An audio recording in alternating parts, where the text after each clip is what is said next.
एक फॉर्मेलिटी पूरी करने के लिए। तो ऐसे शायद आप सारी जिंदगी बैठे रहे हो, आपका ध्यान कभी नहीं सद सकेगा। मेरी बात को समझ रहे हो?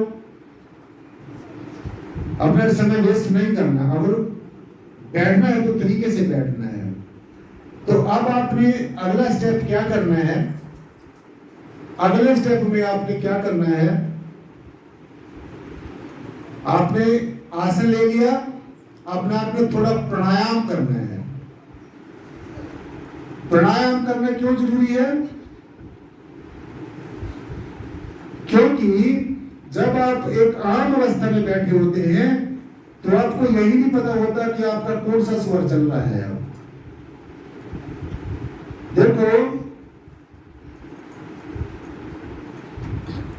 एक वाणी में ऐसा बताया है, ध्यान से देखना है मेरी तरफ। ये भागना नहीं है कि मैंने वहां जाके साधना करनी है जी, मैंने वहां जाके साधना करनी है जी। हमने सब जगह जा जाके देखा हुआ है।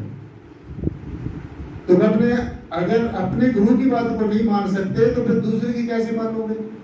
वो तुम्हें कोई और फंडा बताएगा। क्योंकि साधना करने के बहुत योग युक्तियां हैं। हमारी क्लास में सूरत और शब्द का योग बताया जाता है, जो हमने खुद किया है और वही हम पढ़ाते हैं। अगर आप सुर शब्द कुछ दिन सुर शब्द का योग पढ़ोगे, फिर आप सांख्य योग वाली क्लास में चले जाओगे, तो ना तुम्हें सांख्य योग पल्ले पड़ेगा, ना तुम्हें सुरत योग पड़ेगा। क्योंकि तुम्हें अपने गुरु के ऊपर विश्वास तो है नहीं। तुम्हें दिखावट चाहिए, दिखावा चाहिए, इसलिए इन चक्रों में नहीं फंसना है।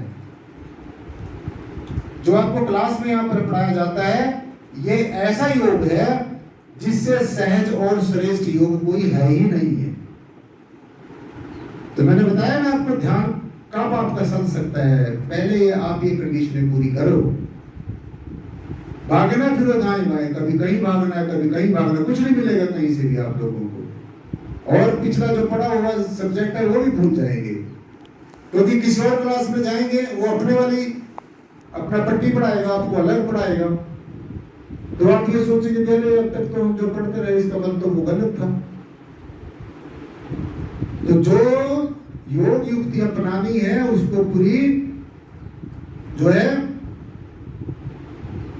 अपने विश्वास की और श्रद्धा के साथ अपनाओ। भगवान कृष्ण ने अर्जुन को गीता में उपदेश देते हुए कहा, जब अर्जुन ने पूछा प्रभु मैंने कौन सा योग अपनाना चाहिए, कौन सी युक्ति अपनानी चाहिए, तो भगवान जी ने कहा है अर्जुन, सभी योग युक्तियां अंततः मुझे ही प्राप्त होती है। तो किसी योग को अपना ले, किसी युक्ति को अपना ले, किसी साधना को अपना ले, बशर्ते उसको श्रद्धा, निष्ठा और विश्वास के साथ अपना।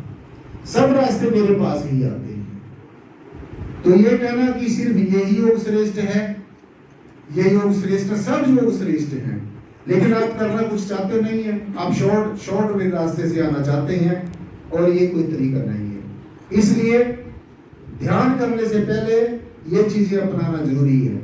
अगर फिर आपका ध्यान ना सके तो फिर मुझे कहना आगे। तो पहले क्या करना है? आसन में बैठने की कोशिश करनी है। कोशिश करनी ही नहीं, आसन को साध के बैठना है। ये शरीर कहीं नहीं टूटता है। ये कहीं तो पहले गया तो मैं तो नहीं बैठ सकता जी, तो नहीं बैठ सकते, फिर यहाँ बैठने की क्या जरूरत है? बैठ क्यों नहीं सकते तुम लोग? 4-4 घंटे तो पंचायतों में बड़ी बड़ी लगा के बैठ जाते हैं। वो कैसे बैठ जाते हैं? क्योंकि वहां तुम्हारी प्रतिष्ठा की बातें होती हैं, तुम्हारी प्रशंसा की बातें होती हैं, तुम्हारा मन फूलता है, और फिर ये कहीं ना कहीं फट भी जाएगा। तो इन चीजों से ऊपर उठना है। तो जब भी आप ध्यान में बैठते हैं, सबसे पहले आसन को साध के बैठना है। अब आपको प्राणायाम करके बैठना है। ये देखना है कि हमारी बॉडी के अंदर सबसे इंपॉर्टेंट चीज क्या है, हम जिंदा कैसे हैं, क्या कारण है। तो अभी आपको डॉक्टर साहब, डॉक्टर महेश चंद्रा जी बता रहे थे, वो एक वैज्ञानिक आदमी है, विद्वान है। अगर कोई विद्वान है, वैज्ञानिक है, कोई उसके लायक है, अगर उसको वो अवस्था दे दी जाए तो उसमें कौन सी प्रॉब्लम है। और एक ने कुछ करना ही नहीं है, वैसे ही प्रतिष्ठा का भूखा है, वो क्यों, उसको क्यों देंगे भाई? तो इसलिए ये नहीं सोचना है कि हम 10 साल से मिशन के साथ जुड़े हैं, हमने पहले वाले गुरु जी से ज्ञान लिया है। ये एक दौड़ है। जो पहले दौड़ते हैं वो पीछे रह जाते हैं, और जो पीछे दौड़ने वाले वो कोशिश करके आगे निकल जाते हैं। मैंने देखा है ये। सोच रही इन संशयों से ऊपर उठना है। एक 100 रुपए का नोट है, अगर उसको 4 साल पुराना है और एक नोट आज बना है, मार्केट में आप जाएंगे, उन दोनों नोटों को चलाकर देखोगे तो दोनों 100 रुपए में ही चलेंगे। ऐसा तो नहीं है कि पुराने वाले की कीमत घट जाएगी, नए वाले की ज्यादा होगी, तो ऐसा नहीं होता। तो इसलिए जब हमने ध्यान साधना करनी है, पहले आसन के लेकर बैठना है। अब आपको थोड़ा ये मुश्किल तो लगेगा, अरे भाई परमेश्वर को मिलाना है, आपको आपके मन को स्वच्छ करना है, आपकी बुद्धि को स्वच्छ करना है, आपके चित्त को स्वच्छ करना है। और जब आपका मन चित्त बुद्धि स्वच्छ हो जाएगा, निर्मल हो जाएगा, तब only and only then you will be able to enter in the empire of परमेश्वर, परमात्मा, गॉड, अल्लाह, गॉड वाहिगुरु। तब आप परमेश्वर के साम्राज्य में जाने के काबिल होंगे। तो अब क्या करना है? अब आप प्राणायाम थोड़ी देर करना है, अपने श्वास को देखना है। हमारे अंतःकरण में जो श्वास है, जो प्राण है, वो सबसे ज्यादा इंपॉर्टेंट है। तो ये जब हमारी चेतना चलती है, अभी आपको डॉक्टर साहब बता रहे थे कि ये एक उल्टी चीज है। देखो, एक वृक्ष होता है, उसकी वृक्ष की जड़ें नीचे होती है ना, जड़ें नीचे होती है और वृक्ष ऊपर की तरफ है। लेकिन ये इंसान ये उल्टा वृक्ष है, इसकी जड़ें ऊपर है और इसका तना नीचे की तरफ है।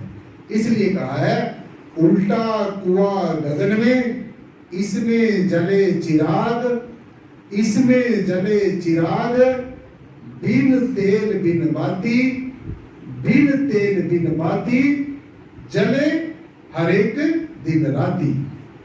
ये कहा है संतों ने।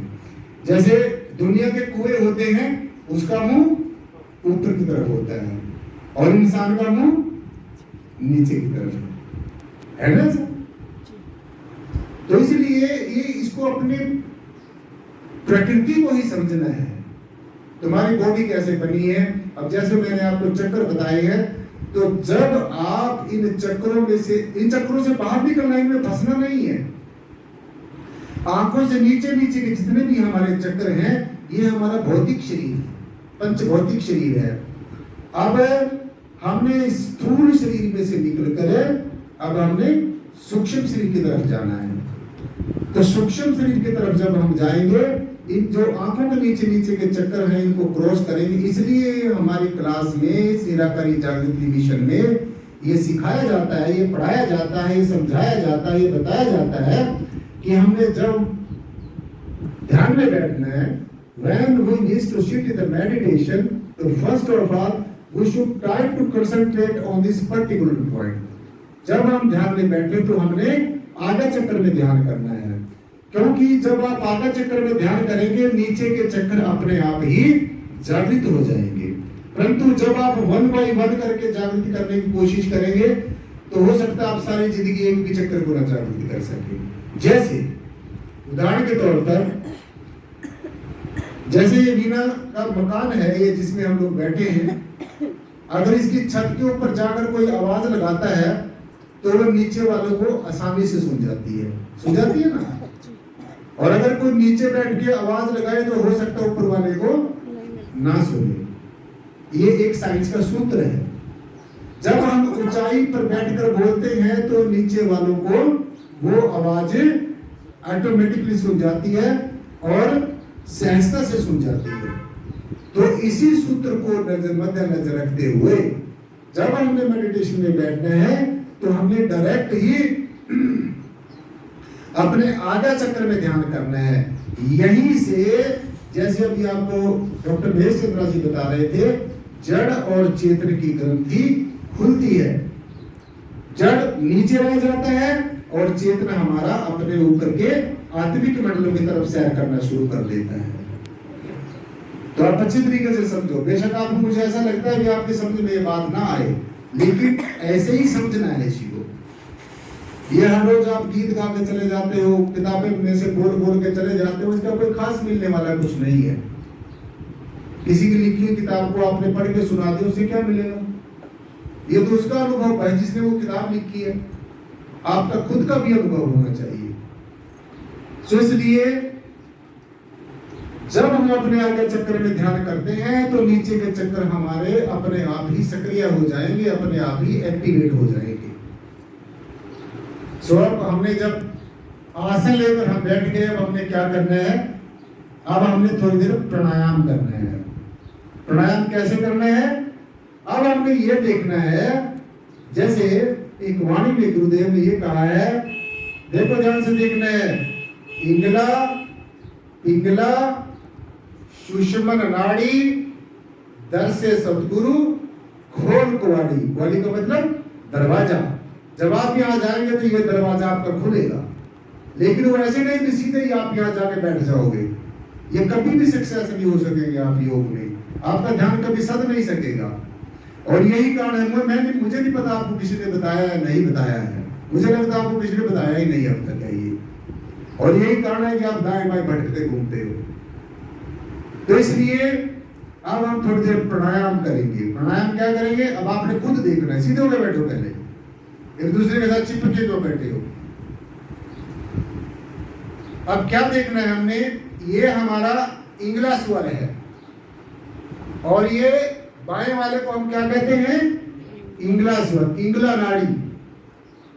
वैसे हमारी बॉडी में अनेकों नाड़ियां हैं, परंतु 3 मोस्ट इंपोर्टेंट जो नाड़ियां हैं वो इंगला है। इसको ईड़ा भी कहा जाता है, कई इसको ईड़ा भी कहते हैं, कई जगह इंगला भी कहा जाता है, कई इसको पीड़ा कहते हैं और कई जगह इसको पिंगला भी कहा जाता है। आप इसको सीधा सीधा ऐसे समझिए, बाएं वाली नाड़ी और दाएं वाली नाड़ी, इंगला पिंगला, फिर ये बीचों बीच है। तो अब हम जब प्राणायाम करेंगे हम ये देखेंगे अब हमारा कौन सा स्वर चल रहा है। तो हर एक इंसान का ये प्राकृतिक रूप से, अब कईयों का ये स्वर चल रहा होगा और कईयों का ये स्वर चल रहा होगा। जब हम योग साधना करते हैं, प्राणायाम, वो अनुलोम विलोम हम इसलिए ही करते हैं कि हमारी जो चेतना है वो हमारी बीच वाली सुषुम्ना वाली नाड़ी में आ जाए। तो आप देखेंगे सभी, जैसे हम इसको श्वास को ऐसे खींच के देखेंगे,